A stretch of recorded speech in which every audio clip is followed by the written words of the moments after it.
हज़रत अबू बकर रज़ी अल्लाह ताला अन्हा जी वफ़ात खां पोइ हज़रत उमर रज़ी अल्लाह ताला अन्हो मुसलमाननि जो ख़लीफ़ो थियो। हज़रत उमर रज़ी अल्लाह ताला अन्हा खे मुसलमाननि जी ख़िदमत जो तमामु घणो ख़्यालु हूंदो हो। राति जे वक़्तु पाण ग़रीबनि ऐं मिस्कीननि जी ख़बरचार लहण लाइ परे परे निकिरी वेंदा हुआ। हिकिड़ी राति पाण घुमी रहिया हुआ त हिकिड़े घर में ॿारनि जे रोइण जो आवाज़ ॿुधण में आयो। पाण ॾिठाऊं त हिकु औरत चुल्हे वटि वेठी आहे ऐं का शइ पचाए रही आहे। संदसि पासे में ॿारड़ा रोई रहिया आहिनि। हज़रत उमर रज़ी अल्लाह ताला अन्हो औरत खां पुछियो, ॿारड़ा छो रोई रहिया आहिनि? औरत चयो, ॿार बुखिया आहिनि, घर में खाइण जी का बि शइ नाहे।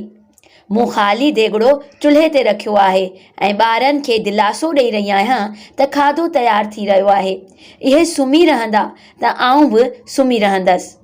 पोइ वरी हिन औरत रोईंदे चयो, इहो सभु कुझु उमर रज़ी अल्लाह ताला अन्हा जे करे आहे।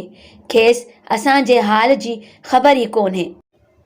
इहो ॿुधी हज़रत उमर रज़ी अल्लाह ताला अन्हा रोअण लॻो ऐं चयाईं, उमर रज़ी अल्लाह ताला अन्हा खे तव्हांजे हाल जी ख़बर हुजे हा त हू ज़रूरु मदद करे हा। औरत वरी चयो, हू ख़लीफ़ो थियो आहे त खेसि असांजे हाल जी ख़बर हुअणु घुरिजे। हज़रत उमर रज़ी अल्लाह ताला अन्हा इहो ॿुधे सिधो पंहिंजे घर आयो। अटे जी बोरी, घी ऐं ॿियो खाधे पीते जो सामान खणी औरत जे घर आयो। पंहिंजे हथनि सां मानी पचाए ॿारनि खे खारायाईं। ॿार खाधो खाई सुम्ही रहिया। ॿारनि जी माउ ख़ुशि थी चयो, अल्लाह तोखे ख़ुशि रखे, मुसलमाननि जो ख़लीफ़ो त तोखे थियणु घुरिजे हा। हज़रत उमर रज़ी अल्लाह ताला अन्हा चयो, हाणे तुंहिंजा ॿार कॾहिं बि बुखिया न सुम्हंदा। उमर रज़ी अल्लाह ताला अन्हा तुंहिंजे ॿारनि जो ख़्यालु ज़रूरु रखंदो।